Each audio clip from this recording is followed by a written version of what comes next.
नमस्कार दोस्तों, मेरा नाम है पारितोष सिंह बघेल और ये स्टोरी हमारे हॉरर सीरीज़ की दूसरी कहानी है जिसे आने में थोड़ा वक्त लगा।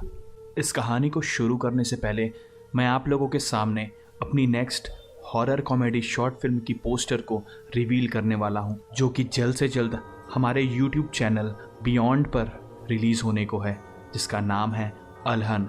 इस कहानी में छत्तीसगढ़ के फोकलोर और अर्बन लेजेंड्स के बारे में बताया गया है। तो नए व्यूवर्स जिन्होंने चैनल को सब्सक्राइब नहीं किया है वो जल्द से जल्द चैनल को सब्सक्राइब करें और नोटिफिकेशन बेल को हिट करें, जिससे आने वाली सारी कहानियों को आप मिस ना कर पाएं। तो दोस्तों, ये कहानी है आज से 30 साल पहले की और ये मेरे बहुत ही करीबी रिश्तेदार के कॉलेज के टाइम की कहानी है। मेरी मासी को कॉलेज के टाइम से ही स्पोर्ट्स में इंटरेस्ट था। वो बहुत सारे स्पोर्ट्स में पार्टिसिपेट किया करती थी, जिस कारण से वो और लड़कियों की तरह ही एक कॉलेज हॉस्टल में रहा करती थी। बहुत से लोगों ने हॉस्टल के बारे में तरह तरह की बातें बताई थी, लेकिन शुरुआत में कौन ही मानता है। एक बार की बात है, रात का वक्त था, करीब रात के 1 बज रहे थे। कोई पढ़ाई कर रहा था तो कोई गॉसिप्स, तो कोई उपन्यास की किताबें लेकर बैठा हुआ था, तो कोई असाइनमेंट कंप्लीट कर रहा था। इसी बीच मासी के बगल के कमरे की रीना को रात को टॉयलेट जाना था।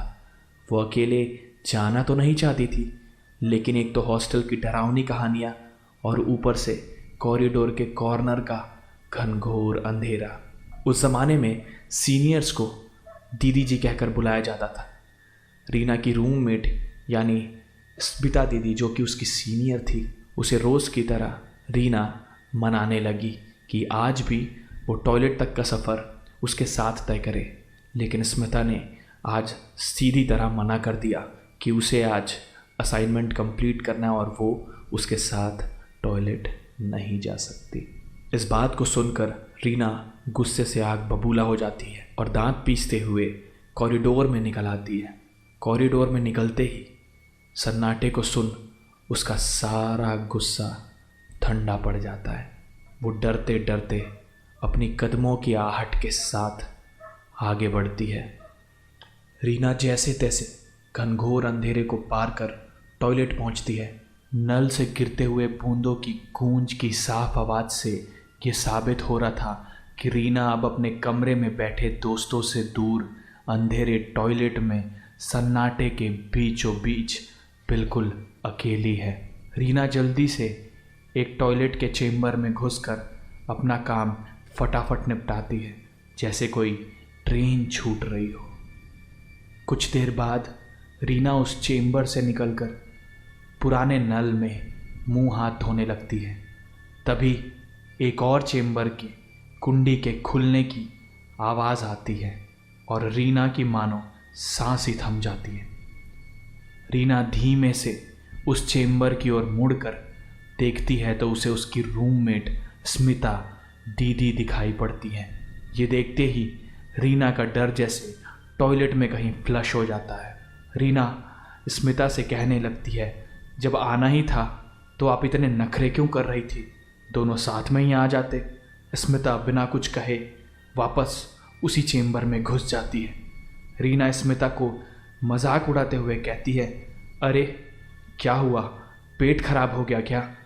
फिर रीना बदला लेने के लिए मन ही मन उसे मज़ा चखाते हुए दबे पांव टॉयलेट से बाहर आ जाती है। वो उसे वहाँ अकेला छोड़ कॉरिडोर से होकर अपने रूम की ओर अपने कदम बढ़ाती है, धीमे धीमे।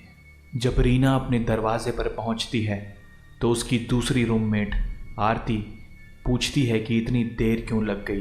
तभी रीना विस्तार से स्मिता को मज़ा चखाने वाली बात आरती को बताती है। यह सुनने के बाद आरती की आंखें खुली की खुली रह जाती है, उसके रोंगटे खड़े के खड़े रह जाते हैं और गला सूखने लगता है। वो दरवाजे से ही अपने कमरे की ओर देखती है और एक आवाज़ कमरे के अंदर से बढ़ती हुई आरती और रीना के कानों पर आती है, ये रीना अभी तक आई क्यों नहीं? कहीं इसने सच में भूत तो नहीं देख लिया? ये सुन रीना अंदर झांकती है और देखती है कि स्मिता तो अब भी अपना असाइनमेंट लिख रही थी। वो आवाज़ स्मिता की ही होती है। आखिर कौन था वो जो रीना के सामने टॉयलेट में था? उस हॉस्टल में कभी कभी बैडमिंटन कोर्ट में सूखते कपड़ों में अचानक आग लग जाती थी, तो कभी कभी ऐसा दिखाई पड़ता कि कोई अदृश्य साया बैडमिंटन नेट के नीचे से उसे उठाकर पार कर रहा हो। अगर आपके पास भी कोई ऐसी ही डरावनी या रहस्यमय कहानी हो तो हमें इंस्टाग्राम पर डीएम करें या कमेंट बॉक्स पर कमेंट करें। धन्यवाद।